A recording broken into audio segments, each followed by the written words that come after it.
20sలో egg freezing చేసుకొని 40s తర్వాత మనము ప్లాన్ చేసుకోవచ్చా ప్రెగ్నెన్సీని? చాలా మంది హీరోయిన్స్ ఇప్పుడు అదే చేస్తున్నారు కదా. But what ever said and done మా, ఆడవాళ్ళకి వీలైనంత జల్దీ కన్సీవ్ అవ్వడం చాలా ఇంపార్టెంట్. థైరాయిడ్ ఉంటే పిల్లలు పుట్టారు ఆడవాళ్ళలో. థైరాయిడ్ ఇష్యూస్ ఉంది, థైరాయిడ్ తక్కువ ఉంది అంటే ఒక థైరాయిడ్ టాబ్లెట్ వేసుకుందాం. Once the thyroid is under. చాలా మంది న్యాచురల్ వేలో ఫస్ట్ ప్రెగ్నెన్సీ కన్సీవ్ అయిపోతారు. తర్వాత కొంత గ్యాప్ తర్వాత మళ్ళీ ప్లాన్ చేస్తే అసలు న్యాచురల్ గా కన్సీవ్ అవ్వరు. దానికి ప్రాబ్లమ్స్ ఏమై ఉంటాయి?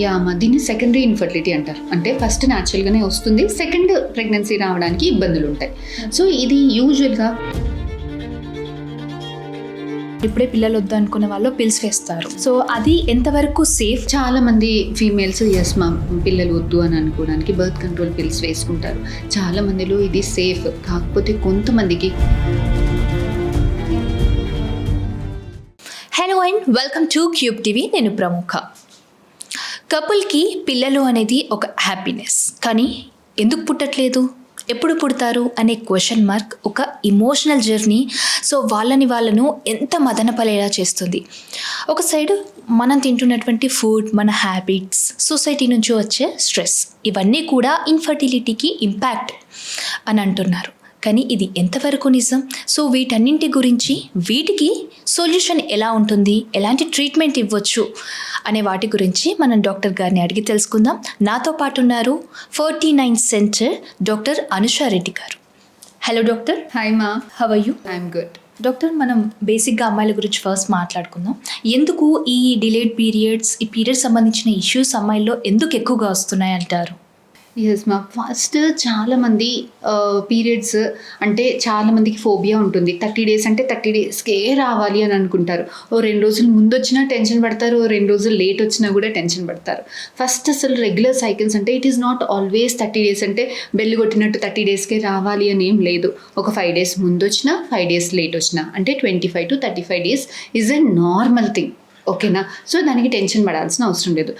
కొంతమంది పిల్లలకి ఏమవుతుంది అంటే పీరియడ్స్ అనేవి 25 days కన్నా మొదలే వస్తుంది. కొంతమందికి 1 month, 2 months, 3 months అయినా కూడా రావు. సో లేట్ పీరియడ్స్ వాళ్ళకి ఎక్కువ మటుకి పీసీఓడి ఉండేదానికి ఛాన్సెస్ ఎక్కువగా ఉంటుంది. ఇవాళ రేపు మనం స్ట్రెస్ కానీ, వర్క్ రిలేటెడ్ ఎప్పుడు కూర్చుని ఉంటాం. చిన్న పిల్లలు కూడా ఎప్పటికీ చదువు అని ఎప్పటికీ కూర్చుంటారు. ఆ స్ట్రెస్ వల్ల, వెయిట్ గెయిన్ వల్ల పీసీఓడి ఛాన్సెస్ ఎక్కువగా ఉంటాయి. పీసీఓడి ఉండడం వల్ల లావు అవుతారు, లావు ఉండడం వల్ల పీసీఓడి ఉంటుంది. Stress is an added factor. దాంతోపాటు స్ట్రెస్ డైరెక్ట్గా పీసీఓడిని ఇంక్రీజ్ చేస్తుంది. ఇండైరెక్ట్గా వాళ్ళు ఫుడ్, లేట్ స్లీప్ ప్యాటర్న్స్ కానీ, జంక్ ఫుడ్ తినడం కానీ, కూల్ డ్రింక్స్, దిస్ ఆల్ అన్నీ కూడా పీసీఓడి వల్ల అగ్రివేట్ చేస్తుంటాయి. ఈ chicken, mutton, non veg, junk foods అన్నీ కూడా పీసీఓడిని బాగా అగ్రివేట్ చేస్తాయి. హోమ్ ఫుడ్లో కూడా చికెన్, మటన్ కూడా, ఈ red meat in any forms inflammation బాడీలో ఇంక్రీజ్ చేసి మనకి పీసీఓడి వచ్చేదానికి ఛాన్సెస్ ఎక్కువగా ఉంటుంది. అలా so because of lifestyle factors వల్ల ఈ పీసీఓడి ఇష్యూస్ అనేవి చాలా కామన్ అయిపోయింది. ఇవాళ రేపు ఏమవుతుంది అంటే out of 10 girls 3-4 members eggs అనేవి అయిపోతున్నాయి. పీసీఓడీస్ ఎగ్స్ చాలా ఉంటాయి కానీ పెరగవు. ఓకే, అది ఓకే, వీ కెన్ కొంత మటుకి మెడికేషన్స్ తోటి, ఎక్సర్సైజ్ తోటి, డైట్ చేంజెస్ తోటి చాలా ఈజీగా కరెక్ట్ చేసుకోవచ్చు. కాకపోతే చాలా డేంజరస్ థింగ్ ఏంటి అని అంటే కొంతమంది పిల్లలకి అవుట్ ఆఫ్ 10 members-లో 2-3 ఎగ్స్ అనేవి అయిపోతున్నాయి. ఇలాంటి వాళ్ళల్లో మనకి ముందు ఎలా కనుక్కోవాలి అని అంటే పీరియడ్స్ అనేవి 20 daysకి, 18 daysకి, 23 daysకి ఇలా ముందు జరుగుతూ ఉంటాయి. సో ఫ్రీక్వెంట్ సైకిల్స్ వస్తున్నాయి అని అంటే చాలా జాగ్రత్తగా ఉండాలి. ఫస్ట్ వెళ్ళి మీ గైనకాలజిస్ట్ని కన్సల్ట్ అవ్వాల్సింది ఉంటుంది. సో ఎగ్స్ తక్కువ అయిపోతుంటే ఫ్రీక్వెంట్ సైకిల్స్ వస్తాయి. లేకపోతే థైరాయిడ్ హార్మోన్ ఇంబ్యాలెన్స్ ఉన్నప్పుడు ఫ్రీక్వెంట్ సైకిల్స్ వచ్చేదానికి చాలా అవకాశాలు ఎక్కువగా ఉంటాయి. సో ఫ్రీక్వెంట్ సైకిల్స్ వచ్చినప్పుడు, ఎగ్స్ తక్కువ అయిపోయినప్పుడు వీళ్ళలో ముందే మనము కనుక్కొని తగ్గ ట్రీట్మెంట్స్ చేసుకోవాల్సింది చాలా ఇంపార్టెంట్ ఉంటుంది. ఎందుకంటే ఆడవాళ్ళలో ఎగ్స్ అనేవి ఫిక్స్డ్ ఉంటాయి, పుట్టుకతోటే డిసైడ్ అయిపోయి ఉంటాయి. ఒకసారి తగ్గిపోయినాయంటే రోజువారీగా ప్రొడ్యూస్ అవ్వవు. సో ఓవేరియన్ ఎగ్ బ్యాగ్లో పీరియడ్స్ వచ్చినప్పుడల్లా ఎగ్స్ అనేవి బయటకు వస్తాయి. ప్రెగ్నెన్సీ ఉంటే ప్రెగ్నెన్సీ ఉంటుంది, లేకపోతే వేస్ట్ అయిపోతాయి. సో నెక్స్ట్ మంత్ అలా ఏజ్ అవుతున్నా కొద్దీ ఎగ్ బ్యాగ్స్లో ఎగ్స్ అనేవి తక్కువ అయిపోతూ ఉంటాయి. కొంతమందికి డిప్లీషన్ అనేది చాలా ఫాస్ట్గా ఉంటుంది. అలా సో ఎలా కనుక్కోవాలి మా ఎగ్ రిజర్వ్ తక్కువ అయిపోతుందని ఎలా కనుక్కోవాలి? ఇవాళ రేపు అందరూ కూడా లేట్ మ్యారేజెస్, ఎడ్యుకేషన్ వల్ల, సెటిల్మెంట్ వల్ల, late divorcees, whatever we are planning our pregnancies late after 30-35. యూజువల్గా పీక్ ఫర్టిలిటీ 25 to 30 మధ్యలో. వన్స్ 30 క్రాస్ అయిందంటే ఫర్టిలిటీ డౌన్ఫాల్లో ఉంటుంది. సో ఆ డౌన్ఫాల్లో ఉన్నప్పుడు మనం ఫర్టిలిటీ అనేది ప్లాన్ చేసుకుంటున్నారు ఇవాళ రేపు ఫీమేల్స్ అందరూ కూడా.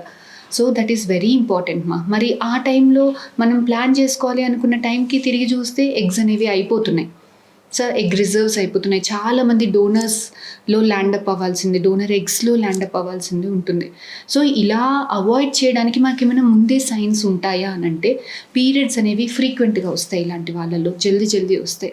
సో ఎవరైతే ఫీమేల్స్ వాళ్ళ ఫర్టిలిటీని పోస్ట్పోన్ చేయాలి అని అనుకుంటున్నారో 27 to 30 years ఏజ్ గ్రూప్లో ఇంకా నాకు ఇప్పుడే వద్దు, నేను డిలే చేసుకుందామని అనుకుంటున్నారో అలాంటి వాళ్ళు ఏఎంహెచ్ టెస్ట్ అనేది చేసుకోవాలి. ఏఎంహెచ్ అంటే యాంటీ ములేరియన్ హార్మోన్. సో ఈ టెస్ట్ పీరియడ్ వచ్చిన సెకండ్ డేనే చేసుకోవాలని ఏం లేదు. Any day of your cycle, fasting కానీ ఇది కానీ అదేమి లేదు. Any day of your cycle you go give your test, report is in your hands. Blood test. So ఈ ఏఎంహెచ్ నార్మల్ 3 to 4 మధ్యలో ఉండాలి. సో 2 to 3 ఉంది అని అంటే it is still fine. You can delay postpone your pregnancy for 2 years or something like that. 2 కన్నా తక్కువ అవుతుంది అంటే you should never postpone your pregnancy. లేదు మాకు ఇంకా ప్లాన్స్ ఇప్పుడే లేదు అని అంటే it is better to freeze your eggs. So this is called social egg freezing. So egg freezing ఏ టైంలో చాలామంది అడుగుతారు, మేడం ఏ టైంలో ఎగ్ ఫ్రీజింగ్ చేసుకోవాలి? 35 years ఇప్పుడు నేను ఎగ్ ఫ్రీజింగ్ చేసుకోవాలా అని చాలామంది లేట్గా వచ్చి అడుగుతారు. సో 35 years ఎగ్స్ ఫ్రీజ్ చేసుకున్నప్పుడు ఏమవుతుంది అంటే ఆడవాళ్ళకి ఏజ్తో పాటు ఎగ్స్ అయిపోతుంటాయి, ఎగ్స్లో క్వాలిటీ చేంజెస్ కూడా ఉంటాయి. సో జెనెటికల్గా కూడా ఎగ్స్ అనేవి జెనెటికలీ అబ్నార్మల్ ఎగ్స్ ఎక్కువగా ఉంటాయి ఏజ్తో పాటు. So if you are not planning your pregnancy around 30 years, best to freeze is between 28 to 32 yearsలో. ఆ టైంలో ఎగ్ ఫ్రీజ్ చేసుకున్నప్పుడు మనకి చాలా ఎగ్స్ ఉంటాయి, జెనెటికలీ నార్మల్ ఎగ్స్ ఉండేదానికి అవకాశాలు ఎక్కువగా ఉంటాయి. ప్లస్ ఏంటి అని అంటే ఎగ్స్ అనేవి హెల్దీ 28 years old ఎగ్స్ కదా. సో మనము తిరిగి ప్రెగ్నెన్సీస్ ప్లాన్ చేసుకోవాలి అని అనుకున్నప్పుడు కూడా ఈ ఎగ్స్ తోటి మనకి రిజల్ట్స్ అనేవి బెటర్గా ఉంటాయి. సో ఎగ్స్ ఫ్రీజ్ చేసేసుకున్నాము, 100% ప్రెగ్నెన్సీ గ్యారంటీ లేదు కదా. ఇప్పుడు యూఆర్ 35-36 years, ఆ టైంలో మీరు ఎగ్స్ ఫ్రీజ్ చేసుకున్నారు, సరే 5 eggs 6 eggs ఫ్రీజ్ చేసేసుకున్నారు, then it doesn't guarantee you pregnancy at 40 years కదా. సో ఈ 5-6 eggs ఒక బేబీని ఇస్తుందా? At 35 years 36 years old eggs రేపు మనం ఫ్రీజింగ్లో నుంచి థా చేసుకున్నాక ఎగ్స్ బేబీని ఇస్తుందా? Question mark, no. So it is whenever you are delaying your pregnancies, freeze as early as possible. Freeze how many ever is possible. Hala. Okay doctor, అయితే 20sలో egg freezing చేసుకొని 40s తర్వాత మనము ప్లాన్ చేసుకోవచ్చా ప్రెగ్నెన్సీని? చాలామంది heroines ఇప్పుడు అదే చేస్తున్నారు కదా. But what ever said and done మా, ఆడవాళ్ళకి వీలైనంత జల్దీ కన్సీవ్ అవ్వడం చాలా ఇంపార్టెంట్. ఎందుకంటే మన బాడీ 35, 38, 40 years అప్పుడు కన్సీవ్ అయినప్పుడు pregnancy will be high risk ప్రెగ్నెన్సీలో మనకి బీపీ రావడానికి, షుగర్ రావడానికి, ముందే డెలివరీస్ అయిపోయేదానికి, అబార్షన్స్ అయ్యేదానికి ఛాన్సెస్ ఎక్కువగా ఉంటుంది.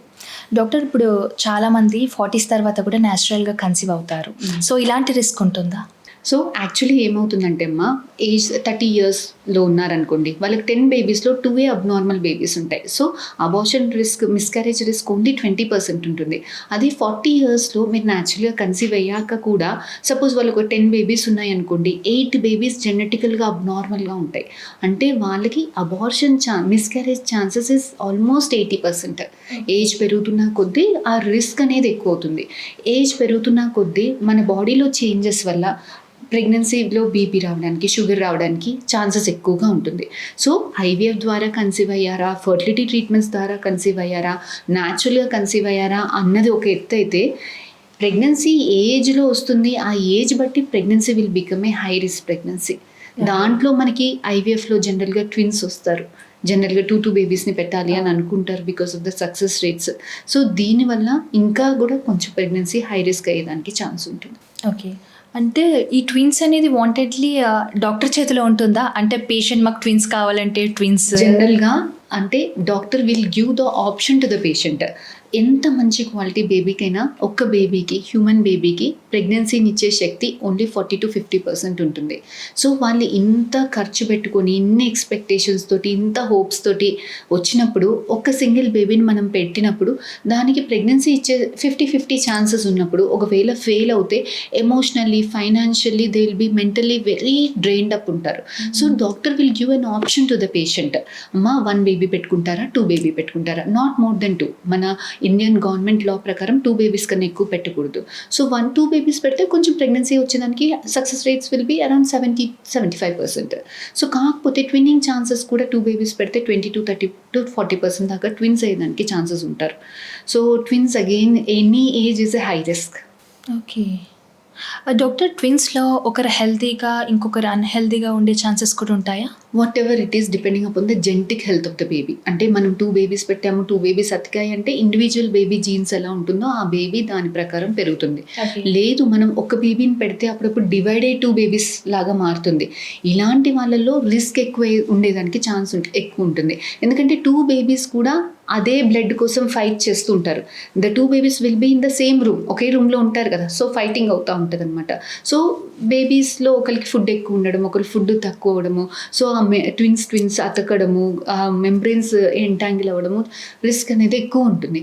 అదే మనం 2 బేబీస్ సపరేట్గా పెట్టామంటే ఐవీఎఫ్లో 2 బేబీస్ సపరేట్గా పెట్టి ట్విన్స్ వచ్చారనుకో, every baby has a separate ఛాంబర్ను.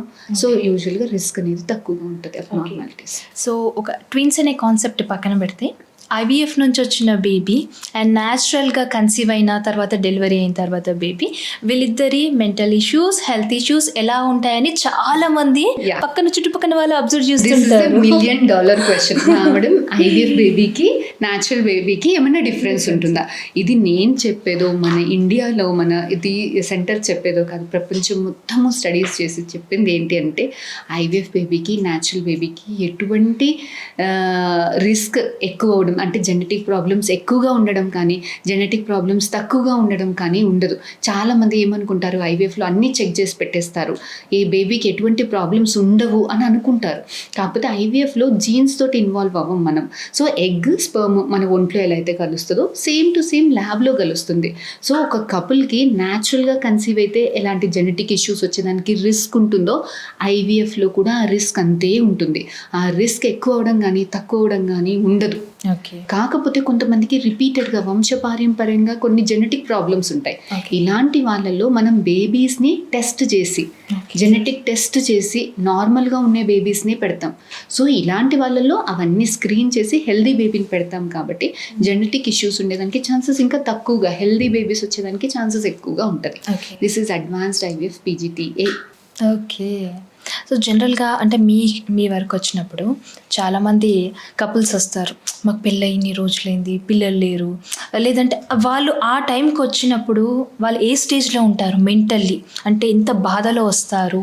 చాలామంది ఎలా వస్తారు అని అంటే పెళ్ళి అవుతుంది, ఒక 2 years ట్రై చేస్తారు, తర్వాత లోకల్ గైనకాలజిస్ట్ దగ్గర వెళ్తారు, మేడం గుడ్డు బాగానే పెరుగుతుంది, రిలీజ్ అవుతుంది అని చెప్తారు, గర్భసంచి బాగుంది, ట్యూబుల్ బాగుంది, స్పర్మ్ కూడా బాగుంది, అంత బాగుంది, ఏం ప్రాబ్లం లేదు, అయినా కూడా కన్సీవ్ అవ్వట్లేదు.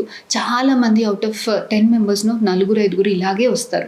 ఇంకొంతమంది అసలు మేల్స్ టెస్ట్ చేసుకోరు, అదొక డిఫరెంట్ కాన్సెప్ట్, దాని గురించి కూడా మాట్లాడాలి. కొంతమంది ఏంటంటే అన్ని టెస్టులు బాగానే ఉంటాయి కానీ కన్సీవ్ అవ్వరు. సో ఇదొక చాలా క్రిటికల్ అని, లేదమ్మా నీ గుడ్లు బాగాలేదు, లేకపోతే నీ గర్భసంచి బాగాలేదు అంటే వాళ్ళకి ఒక క్వశ్చన్కి ఆన్సర్ అనేది ఉంటుంది. ఓహో నాకు ఇది బాగాలేదు, ఇది కరెక్ట్ చేసుకోవాలి, దాని తర్వాత ప్రెగ్నెన్సీ వస్తుంది అనే క్లారిటీ ఉంటుంది. చాలా మందికి ఏంటి, ఎగ్ బాగానే పెరుగుతుంది, రిలీజ్ అవుతుంది, ట్యూబుల్ బాగానే ఉన్నాయి, గర్భసంచి బాగానే ఉంది, స్పర్మ్స్ బాగానే ఉంది, అయినా కూడా ప్రెగ్నెన్సీ రావట్లేదు. This is called unexplained infertility. అంటే ప్రాబ్లం లేదు అని కాదు, చిన్న చిన్న టెస్ట్లో ప్రాబ్లం ఏంటో తెలియట్లేదు. మనకి స్కానింగ్లో గుడ్డు పెరుగుతుంది, రిలీజ్ అవుతుంది అని మాత్రమే చెప్తాం, but that is not exactly egg పెరిగే ప్రదేశం పెరుగుతుంది, రిలీజ్ అవుతుంది, కానీ అందులో ఎగ్ ఉందా, క్వాలిటీలో ఉందా, రిలీజ్ అయ్యాక అటు ఇటు పోతుందా, ట్యూబ్లోకే వస్తుందా, ఈ ట్యూబ్లోకి వచ్చిన ఎగ్ తోటి స్పర్మ్ కలిస్తే దాన్ని బేబీలాగా మారుస్తుందా లేదా, బేబీ బాలేక రావట్లేదా, తయారీ అవ్వలేక రావట్లేదా, జెనెటికల్గా బాలేక మీకు ప్రెగ్నెన్సీ రావట్లేదా, లేదంటే ఈ తయారీ అయిన బేబీని గర్భసించి పట్టుకోవట్లేదా, ఇదంతా బాడీ లోపల జరిగే విషయం కదా. స్కానింగ్స్లో కానీ చిన్న చిన్న టెస్ట్లలో కానీ ఇవి మనకి తెలియదు. సో మనకేమీ టెస్ట్లలో ప్రాబ్లం తెలియకపోతే ప్రాబ్లం లేదు అని కాదు, ప్రాబ్లం అనేది ఐడెంటిఫై అవ్వట్లేదు. సో ఇలాంటి వాళ్ళకి ఏంటి, అక్కడే ఆగిపోకుండా స్టెప్ బై స్టెప్ ట్రీట్మెంట్స్ తీసుకోవాలి. సో న్యాచురల్గా ట్రై చేశారు, రాలేదు, so next treatment IUI treatments, ఇలా ఒక 3 months 6 months మటుకి ట్రై చేసినా కూడా రావట్లేదు, అంత బాగానే ఉంది అని అంటే ప్రాబ్లం లేదు అని కాదు, లోపల ఏదో జరుగుతుంది, అది మనకు తెలియట్లేదు, అది బయటికి తీసి చూడాలి. దాన్నే IVF అంటారు. IVFలో మనం ఫాలికల్స్ని యాస్పిరేట్ చేసి ఫస్ట్ టైం మీ ఎగ్స్ ఉన్నాయా, క్వాలిటీలో ఉన్నాయా చూస్తాం. ఆ క్వాలిటీలో ఉన్న ఎగ్స్ లోపలికి మీ హస్బెండ్ స్పర్మ్స్ని మిక్స్ చేసి బేబీస్ తయారీ అవుతుందా, బేబీ క్వాలిటీ ఏంటి, అసలు ఎక్కడొస్తుంది ప్రాబ్లం అన్నది చెక్ చేస్తాం. చాలామంది IVF ఒక ట్రీట్మెంట్ సొల్యూషన్ అంటారు, that is true only to certain extent. IVF first మనకు అసలు ప్రాబ్లం ఏంటో తెలుస్తుంది, ఎక్కడుంది ప్రాబ్లం అనేది తెలుస్తుంది. సో ఎగ్లో ప్రాబ్లమా, ఎగ్ స్పర్మ్ కలిస్తే బేబీ తయారీ అవ్వడంలో ప్రాబ్లమా, లేదంటే మంచి క్వాలిటీ బేబీని పెడితే గర్భసంచి అతికించుకోవట్లేదా, ఫస్ట్ ప్రాబ్లం ఏంటో తెలుస్తుంది. సెకండ్, చాలా ఎగ్స్ ఉంటాయి కాబట్టి మంచి క్వాలిటీ ఎగ్స్ దొరికేదానికి ఛాన్సెస్ ఎక్కువ ఉంటుంది. బేబీస్ మంచి ఎగ్ మంచి స్పర్మ్ కలుపుతాం కాబట్టి హెల్దీ బేబీస్ తయారీ అయ్యేదానికి ఛాన్సెస్ ఎక్కువగా ఉంటుంది. సో బేబీస్ హెల్దీ బేబీస్నే పెడతాం కాబట్టి సక్సెస్ ఎక్కువ ఉండేదానికి ఛాన్సెస్ ఎక్కువగా ఉంటుంది. This is IVF. Okay, so మీరు ఇందాక చెప్పినప్పుడు నాకు ఒక కొత్తగా ఒక టాపిక్ తెలుసు, అంటే బేబీ అంత తయారైనా కూడా గర్భసంచిలో అతుక్కోకపోవడం కూడా ఒక రీజన్ అని. Yes. అది నేను ఫస్ట్ టైం వింటున్నాను, ఒకసారి దాని గురించి brief. This is called implantation failure అమ్మ. అంటే బేబీని పెట్టినా కూడా గర్భసంచి అనేది పట్టుకోవట్లేదు. ఓకేనా, సో ఇది చాలా రేర్. ఒక 100 members చూసుకుంటే ఒక 5-6 members ఉంటుంది. ఓకేనా, సో ఇలాంటి వాళ్ళకి ఏం చేస్తాము అంటే రిపీట్, అండ్ మనకి ఎలా తెలుస్తుంది, దానికి స్పెసిఫిక్ టెస్ట్లు అనేవి చాలా తక్కువగా ఉన్నాయి ఇంప్లాంటేషన్ ఫెయిల్యూర్స్కి. సో ఇదేంటంటే ఒక 4 మంచి క్వాలిటీ బేబీస్ని పెట్టినా, లేదంటే టెస్ట్ చేసిన బేబీస్ని పెట్టినా మీకు IVFలో సక్సెస్ రావట్లేదు అని అంటే ఇలాంటి వాళ్ళకి గర్భసంచి అతికించుకోవడంలో ప్రాబ్లమ్స్ ఉంటాయి. సో ఇలాంటి వాళ్ళకి అంటే గర్భసంచిలో 5వ రోజు బేబీని 5వ రోజే పెడతాం జనరల్గా. ఇలాంటి వాళ్ళలో 4వ రోజు పెట్టాలా 6వ రోజు పెట్టాలా అని టెస్ట్ చేసేదానికి ఎరా టెస్ట్ అంటారు. సో ఈ టెస్ట్ చేసి మనకి ఎగ్జాక్ట్గా ఏ టైంలో బేబీని పెడితే అతికేదానికి ఛాన్సెస్ ఎక్కువగా ఉంటుంది అన్నది ఆ టెస్ట్ మనకి ఇస్తుంది. సో ఆ టెస్ట్ రిపోర్ట్ని బట్టి ఎగ్జాక్ట్గా మీ బేబీని అదే టైంకి పెడితే అతికేదానికి స్కోప్స్ అనేవి ఎక్కువగా ఉంటాయి. This is one of the advanced IVF techniques అనమాట. ఓకే, అండ్ IVF ద్వారా మనము బేబీని ఇంప్లాంట్ చేసినప్పుడు కానీ సో జర్నీస్కి కానీ ఎక్కడైనా వెళ్ళడానికి ఇబ్బంది అవుతుంది, వెళ్ళకూడదు ఇలాంటివి అంటుంటారు. చాలా మంది అంటారు మా, యూజువల్గా మనకి ఎంబ్రియో ట్రాన్స్ఫర్ చేశాక వాళ్ళ బెడ్ నుంచి దిగి టాయిలెట్కి వెళ్ళడానికి కూడా టెన్షన్ పడుతుంటారు. అలాంటిది ఏమీ ఉండదమ్మా. IVFలో బేబీని గర్భసంచిలో పెట్టినప్పుడు గర్భసంచి అనేది ఒక క్లోజ్డ్ క్యావిటీ. సో బేబీస్ మీరు లేస్ దిగడం వల్ల, యూరిన్ వెళ్ళడం వల్ల, ఇంటికి వెళ్ళడం వల్ల, జర్నీస్ చేయడం వల్ల, మెట్లు ఎక్కడం వల్ల బేబీస్ జారిపోవు. ఓకేనా, సో న్యాచురల్గా ప్రెగ్నెన్సీ వస్తే ఎలానో IVF ద్వారా ప్రెగ్నెన్సీ వస్తే కూడా అలాగే. అదేమి అతికి ఇట్లా ఊడిపోవడం అలాంటిది ఏమీ ఉండదు. సో ఇలా బెడ్ రెస్ట్, ఒక స్టడీ ఉంది మనకి, బెడ్ రెస్ట్ తీసుకోవడం వల్ల సక్సెస్ రేట్స్ ఎక్కువ ఉంటాయా తక్కువ ఉంటాయా IVF తర్వాత అని. సో ఆ స్టడీలో ఏం తెలియంది అంటే బెడ్ రెస్ట్ తీసుకునే వాళ్ళకన్నా తీసుకునే వాళ్ళకే సక్సెస్ రేట్స్ అనేవి ఎక్కువగా ఉన్నాయి. ఎందుకంటే మనం ఎప్పుడు బెడ్ రెస్ట్లో ఉన్నామంటే మన ధ్యాస అంతా అక్కడే ఉంటుంది, అతుకుతుందా ఏమవుతుంది ఏంటి అనేసి. సో అప్పుడు మనకి స్ట్రెస్ వల్ల కొంత రిజల్ట్స్ అనేవి తక్కువగా ఉంటాయి. ఓకే, సో అంబ్యులేషన్ మనకి బ్లడ్ సప్లై కూడా బాగుంటుంది, మనకి ఆ స్ట్రెస్ మన అటెన్షన్ కూడా డీవియేట్ అవుతుంది, రిజల్ట్స్ కూడా బాగుంటాయి. So that is nothing like bed rest after IVF or embryo transfer. Only మీకు బాగా బ్లీడింగ్ అవుతుంది, ఓకే మాయ జారుతుంది, ఇట్లాంటి వాటిల్లోనే బెడ్ రెస్ట్ చెప్తామే తప్ప otherwise routine bed rest is not indicated in IVF. Okay, so ఇందాకంతా మనం మాట్లాడుకున్నాం అమ్మాయిలో ఎలాంటి ప్రాబ్లమ్స్ వల్ల ప్రెగ్నెన్సీ డిలే అవ్వడం కానీ IVFకి రావడం ఇదంతా. మీరు విన్నారా అండి ఇప్పటి వరకు? అంటే నేను చుట్టుపక్కల ఎలా అంటే కపుల్ ఉన్నారు, వాళ్ళకి పిల్లలు పుట్టలేదంటే ఓకే అమ్మాయిలో ఏదో ప్రాబ్లం ఉంది, అమ్మాయిలకు ఆ టెస్ట్ ఈ టెస్ట్ చేయించారా అంటారు, కానీ అబ్బాయి అనే టాపిక్ వచ్చేసరికి అసలు అబ్బాయిలకు టెస్టులు ఉంటాయని కూడా చాలామందికి తెలీదు. సో మీ వరకు వచ్చిన పేషెంట్స్లో ఎంతమంది అబ్బాయిలకు టెస్ట్ లేకుండా మీ వరకు వచ్చారు? ఇంత రికార్డు పెట్టుకుని అమ్మాయిలు తీసుకొని వస్తారు. ఎస్ మా, దిస్ ఇస్ నాట్ రేర్. చాలా మంది అమ్మాయిలే ట్రీట్మెంట్ అవుతారు, మా అబ్బాయిలది టెస్ట్ ఏంటి అంటే మా ఆయన అంతా బాగానే ఉంది అని అంటారు. చాలా మంది ఏమనుకుంటారు అంటే భార్య భర్త కలవడం బాగానే కలిసి ఉండడం వల్ల నాకేం ప్రాబ్లం లేదు అని అనుకుంటారు. కానీ కలిసి ఉండడం వేరు, సీమెన్లో స్పర్మ్స్ ఉండడం వేరు. ఇది 2 డిఫరెంట్ ఎంటిటీస్. సో ఇవాళ రేపు కొంత వాళ్ళకు కూడా ఈ అవేర్నెస్ అనేది వచ్చి కొంతమంది అందరూ ముందుకు వస్తున్నారు. అట్లీస్ట్ ఈమెన్ స్పర్మ్ టెస్ట్ చెప్పినప్పుడు ముందుకు వచ్చి చేయించుకుంటున్నారు. సో అసలు అబ్బాయిలకి ఇలాంటి టెస్ట్లు ఉంటాయి డాక్టర్? జనరల్గా ఆడవాళ్ళకి బోలెడ్ లిస్ట్ ఆఫ్ టెస్ట్లు ఉంటాయి కదా. అబ్బాయిలకి చాలా ఒకటే సీమెన్ అనాలిసిస్ టెస్ట్ ఉంటుందమ్మా. సో స్పర్మ్ యూజువల్గా 3 days 2 to 7 days గ్యాప్ ఉన్నప్పుడు వచ్చి స్పర్మ్ మనకి సీమెన్ అనాలిసిస్కి ఇస్తే దాంట్లో మనము యూజువల్గా 4 డిఫరెంట్ పారామీటర్స్ చూస్తాము. ఒకటి వాల్యూమ్ ఎంత ఉంది, మినిమం 1.5 ml ఉండాలి. సో కౌంట్ ఎంత ఉంది, కదలికలు ఎంత ఉంది, క్వాలిటీ ఎలా ఉంది, షేప్ ఎలా ఉంది. సో కౌంట్ 15 కన్నా ఎక్కువ ఉండాలి, కదలికలు 35% కన్నా ఎక్కువ ఉండాలి. సో దిస్ ఈజ్ ఎగ్జామ్లో పాస్ మార్క్ అన్నట్టు. ఎగ్జామ్లో 35 మార్క్స్ అంటే పాస్ మార్క్ ఎట్లనో this is the minimum basic. దీనికన్నా ఎక్కువగా ఉంటే న్యాచురల్గా ప్రెగ్నెన్సీ వచ్చేదానికి ఛాన్సెస్ ఎక్కువగా ఉంటుంది. తక్కువగా ఉంటే అసలు ఎందుకు తక్కువగా ఉంది అన్నది ఎవాల్యుయేట్ చేసుకొని దానికి కొంత ట్రీట్మెంట్స్ ఇచ్చి చేసినప్పుడు వాళ్ళల్లో స్పర్మ్స్ అనేది డైలీ ప్రొడ్యూస్ అవుతుంది కదా. సో వీళ్ళల్లో ఏదైనా ప్రాబ్లం ఉంటే ఇనీషియల్గా మనం డిటెక్ట్ చేసి ట్రీట్మెంట్ ఇస్తే పెరిగేదానికి స్కోప్ అనేది చాలా ఎక్కువగా ఉంటుంది. సో మేల్స్ చాలా మీరు గమనించాల్సింది ఏంటి అని అంటే సీమన్ అనాలిసిస్ ఇవ్వడానికి వెనకాడకండి. ఏదైనా ప్రాబ్లం ఉంటే తెలుసుకోవడానికి వెనకాడకండి. ఎందుకంటే ఇనీషియల్గా మనం ప్రాబ్లం అనేది డిటెక్ట్ చేసి దాన్ని ట్రీట్మెంట్ చేసుకున్నప్పుడు స్పర్మ్ కౌంట్స్ పెరిగి న్యాచురల్గా ప్రెగ్నెన్సీస్ వచ్చేదానికి ఛాన్సెస్ చాలా ఎక్కువగా ఉంటాయి. డాక్టర్ జనరల్గా న్యూలీ మ్యారీడ్ ఉంటారు. సో వాళ్ళు ఇప్పుడే పిల్లలు వద్దు అనుకున్న వాళ్ళు పిల్స్ వేస్తారు. సో అది ఎంతవరకు సేఫ్? రేపు అంటే వాళ్ళకి ఎప్పుడైతే మళ్ళీ ప్లానింగ్ ఉంది అని అది స్టాప్ చేయగానే వెంటనే కన్సీవ్ అవుతారా? చాలా మంది ఫీమేల్స్ మా పిల్లలు వద్దు అని అనుకోవడానికి బర్త్ కంట్రోల్ పిల్స్ వేసుకుంటారు. చాలా మందిలో ఇది సేఫ్. కాకపోతే కొంతమందికి కొన్ని థ్రాంబోఫిలియాస్ ఉంటాయి, అంటే బ్లడ్ క్లాటింగ్ డిజార్డర్స్ ఉంటాయి. కొంతమందికి లివర్ డిసీజెస్ ఉంటాయి. ఇవి మనకి అయ్యేదాకా తెలియదు అనమాట. సో ఇలాంటి వాళ్ళలో కొంతమందికి క్యాన్సర్ రిస్క్ అనేది ఎక్కువగా ఉంటుంది. సో ఇలాంటి వాళ్ళలో మనకు పిల్స్ తీసుకున్నప్పుడు కొంతమందికి, చాలా కొద్ది మందికి, అంటే అందరికీ కాదమ్మా, ఎవరైతే ఆ రిస్క్ ఉందో వాళ్ళకి బ్లడ్ క్లాట్ అయ్యేదానికి, కొంత లివర్ ఇష్యూస్ వచ్చేదానికి, కొంత క్యాన్సర్ రిస్క్ వచ్చేదానికి స్కోప్స్ ఎక్కువగా ఉంటుంది. సో ఇనీషియల్గా మనం ఏదైనా టాబ్లెట్స్ యూస్ చేసే కన్నా ముందు డాక్టర్ని కన్సల్ట్ అయ్యి, మనం ఓన్గా వేసుకోకుండా ఒక ఫర్టిలిటీ డాక్టర్నో లేకపోతే ఒక గైనకాలజిస్ట్నో కన్సల్ట్ అయ్యి మనకి రెగ్యులర్ చెకప్స్, కొన్ని బ్లడ్ టెస్ట్లు, కొన్ని చెకప్స్ చేసుకొని దాని తర్వాత మనం పిల్స్ వేసుకుంటే it will be very safe. Doctor, చాలామంది న్యాచురల్ వేలో ఫస్ట్ ప్రెగ్నెన్సీ కన్సీవ్ అయిపోతారు. తర్వాత కొంత గ్యాప్ తర్వాత మళ్ళీ ప్లాన్ చేస్తే అసలు న్యాచురల్గా కన్సీవ్ అవ్వరు. దానికి ప్రాబ్లమ్స్ ఏమై ఉంటాయి? దీన్ని సెకండరీ ఇన్ఫర్టిలిటీ అంటారు. అంటే ఫస్ట్ న్యాచురల్గానే వస్తుంది, సెకండ్ ప్రెగ్నెన్సీ రావడానికి ఇబ్బందులు ఉంటాయి. సో ఇది యూజువల్గా మనం పోస్ట్ ప్రెగ్నెన్సీ వెయిట్ గెయిన్ అవుతాం. సో ఈ వెయిట్ గెయిన్ వల్ల హార్మోనల్ ఇష్యూస్ రావడానికి కానీ, పీసీఓడి ఇష్యూస్ అగ్రివేట్ అవ్వడానికి కానీ స్కోప్ ఎక్కువగా ఉంటుంది. సెకండ్ థింగ్, మనకి ఏదైనా సిజేరియన్ చేశారు ఫస్ట్ డెలివరీస్లో, ఇలాంటి లేదు ఫస్ట్ బేబీ డెలివరీ అప్పుడు ఏదైనా ఇన్ఫెక్షన్స్, అంటే మాయ ఉండడం వల్ల లేకపోతే పోస్ట్ డెలివరీ చిన్న కాంప్లికేషన్స్, ఇన్ఫెక్షన్స్ వల్లనో మనకి ట్యూబ్స్ అనేవి ఎఫెక్ట్ అవుతాయి. సో ట్యూబల్ బ్లాక్స్ ఉండేదానికి ఛాన్సెస్ ఎక్కువగా ఉంటాయి. సో సెకండరీ ఇన్ఫర్టిలిటీ కాజెస్ ఏంటి అంటే ఇద్దరు వెయిట్ గెయిన్ వల్ల పీసీఓడి ఇష్యూస్ రావడం కానీ, లేదంటే ట్యూబ్స్ హస్బెండ్ వైఫ్ కలిసినప్పుడు, లేకపోతే డెలివరీ అప్పుడు కాంప్లికేషన్స్ వల్లనో, సిజేరియన్ సెక్షన్ వల్లనో ట్యూబల్ ఇష్యూస్ రావడం కానీ, లేదంటే కొంతమంది సెకండ్ బేబీని చాలా పోస్ట్పోన్ చేస్తారు.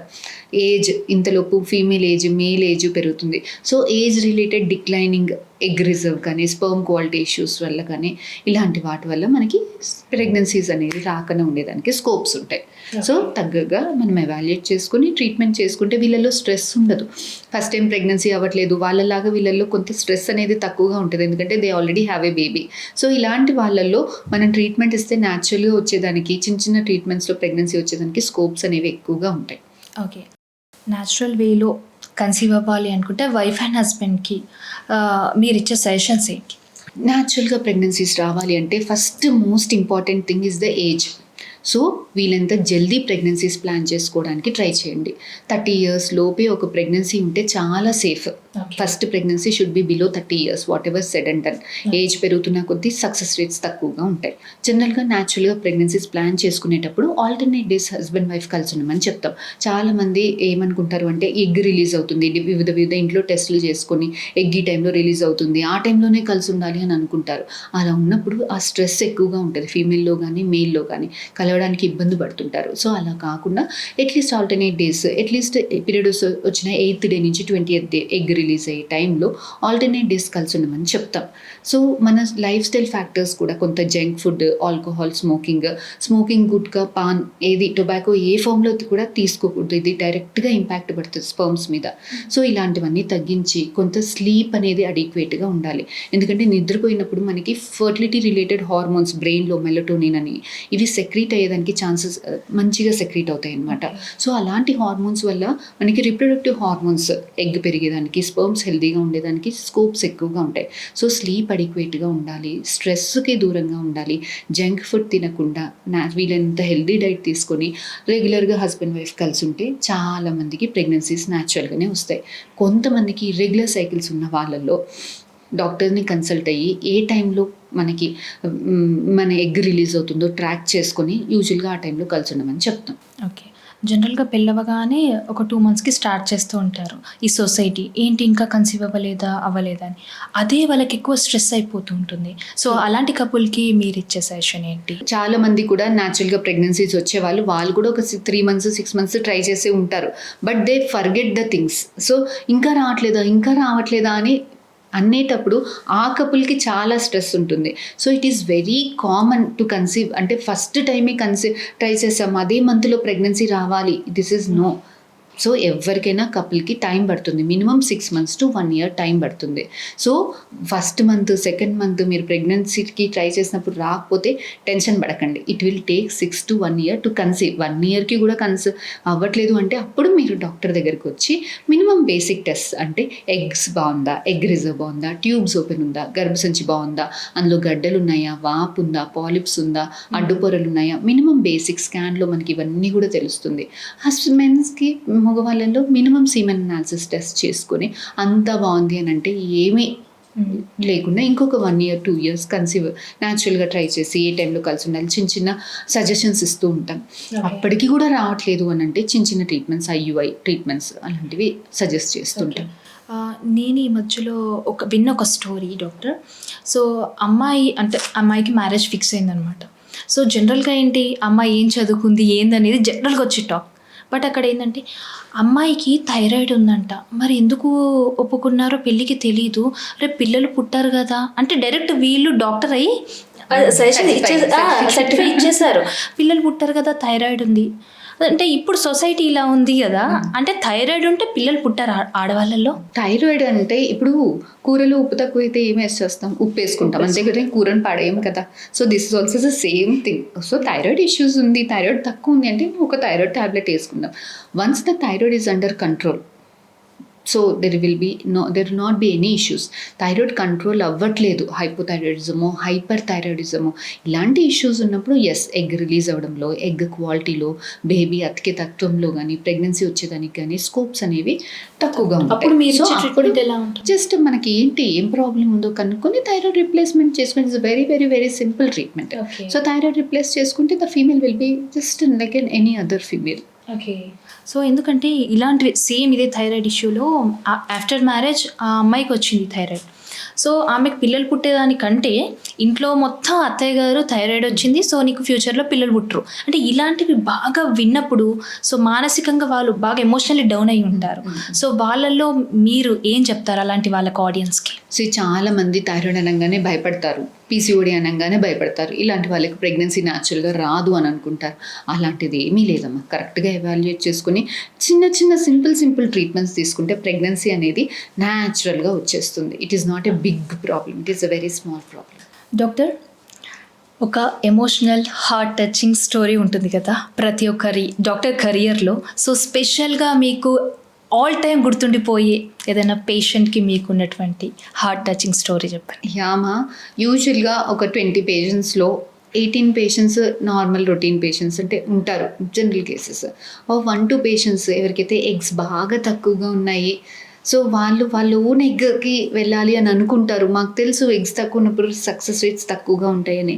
సో అలాంటి వాళ్ళు ధైర్యంగా ముందుకు వచ్చి మా ఓన్ ఎగ్స్ తోటే కన్సీవ్ అవ్వాలి అని అన్నప్పుడు మేము డిఫరెంట్ ప్రోటోకాల్స్ పెట్టి వాళ్ళకి వాళ్ళ సొంత జెనెటిక్ మెటీరియల్ తోటి ప్రెగ్నెన్సీని ఇచ్చినప్పుడు, లేదు స్పర్మ్స్ కంప్లీట్గా 0 ఉంటాయి, కొంతమందికి. సో అలాంటి వాళ్ళల్లో టీజా అంటే డైరెక్ట్గా టెస్టిస్ నుంచి స్పర్మ్స్ ఆస్పిరేట్ చేసి బేబీస్ని తయారు చేసి వాళ్ళ ఓన్ బేబీ వాళ్ళు ఎత్తుకొని వచ్చినప్పుడు it will be very happy. అంటే మేము ఇంత చదువుకున్నందుకు we feel very happy. So ఇవన్నిట్లలో ఒక పేషెంట్ నేను చాలా గుర్తుంటుంది. సో ఈ పేషెంట్ ఏంటి అనంటే ఆమె గర్భసంచిలో పొరలు అనేవి చాలా పల్చగా ఉంటాయి. సో చాలా ఫర్టిలిటీ సెంటర్స్కి వెళ్ళారు. ఈ గర్భసంచి లైనింగ్ 2 mm 3 అసలు లైనింగే లేదు, ప్రెగ్నెన్సీ రాదు, మీరు బేబీని అడాప్ట్ చేసుకోండి, సొరోగేసీకి వెళ్ళండి అనేసి చాలా వాళ్ళు సొరోగేసీకి వెళ్దామంటే they are not poor patients, not affordable. So ఇలాంటి వాళ్ళు వచ్చారు. సో ఐ ఆల్సో టోల్డ్ ఇది చాలా పల్చగా ఉందమ్మా అంటే, లేదు మేడం మా కజిన్కి ఎవరికో వాళ్ళకి తెలిసిన వాళ్ళలో పొరలు పల్చగా ఉన్నా మీరు ఏదో చేశారంట, వచ్చిందంట, మీరే చేయండి అని వాళ్ళు బ్లైండ్గా వచ్చారు. సో ఇంత పొరలు పల్చగా ఉన్న వాళ్ళకి చేయడం కష్టం, మరి మీరు రిస్క్ తీసుకుంటారా అంటే yes we will take it అంటే వాళ్ళలో హిస్టోస్కోపీ చేసి పిఆర్పి ట్రీట్మెంట్స్ అని ఉంటాయి. సో ఒక 1 year ట్రీట్మెంట్ ఇచ్చాం, 2-3 సార్లు హిస్టోస్కోపీస్ చేసి పిఆర్పి ట్రీట్మెంట్స్ ఇచ్చి కొన్ని హార్మోనల్ ఇది సపోర్ట్ పెట్టి రీసెంట్ అడ్వాన్స్ టెక్నాలజీస్ అన్నీ యూస్ చేసినప్పుడు లైనింగ్ అనేది 2 నుంచి మనకి 5 mmకి వచ్చింది. సో ఈ 5 జనరల్గా 8 mm is a good lining, 5 mm ఇంకా థిన్ లైనింగే. సో అంతకు మించి రావట్లేదు, మరి ఈ లైనింగ్లో పెడితే బేబీ అతుకుతుందో లేదో అనేసి చెప్పి మరి కన్సర్న్ తీసుకొని పెట్టాం. పెడితే లక్కీగా బేబీ అతికింది, కానీ స్టోరీ అక్కడికి ఆగిపోలేదు. సో గర్భసంచి ఇలా ఉంటుందా, జనరల్గా బేబీ అతికేది ఇక్కడ. సో వీళ్ళలో ఏంటి మొత్తం అంతా లోపల క్లోజ్ అయిపోయింది, అతుకులు కదా లోపలంతా, గర్భసంచి అంతా అతుకులు. సో అప్పర్ క్యావిటీ ఇంకా క్లోజ్డ్గానే ఉంది, బేబీ వచ్చి కింద పెరుగుతుంది. సో గర్భసంచి కింద భాగంలో బేబీ పెరుగుతుండే, గర్భసంచి పైన భాగం అంటే అది సాగుతుంది, బేబీ పెరుగుతున్న కొద్దీ అది సాగుతుంది, కిందది అంత సాగలేదు కదా, ఫట్టు మనీ ఎక్కడ పగిలిపోతుందో తెలియదు. సో చాలామంది, నేనే పర్సనల్గా వేరే గైనకాలజీ సిటీలో ఉన్న ఆబ్స్ట్రిషన్స్ అందరి దగ్గరికి తీసుకెళ్తే చాలామంది చాలా పేషెంట్కి రిస్క్ అవుతుంది, అది పగిలిపోతే దాన్ని బ్లీడింగ్ కంట్రోల్ చేసే ఎమర్జెన్సీ సిచ్యువేషన్లో ల్యాండప్ అయిపోతుంది, ఇది మదర్కి బేబీకి ఇద్దరికీ రిస్కే, మీరు గర్భసంచితో బేబీతో పాటు గర్భసంచి కూడా మొత్తం తీసేసేయండి వీళ్ళకి అని చాలామంది సజెస్ట్ చేశారు.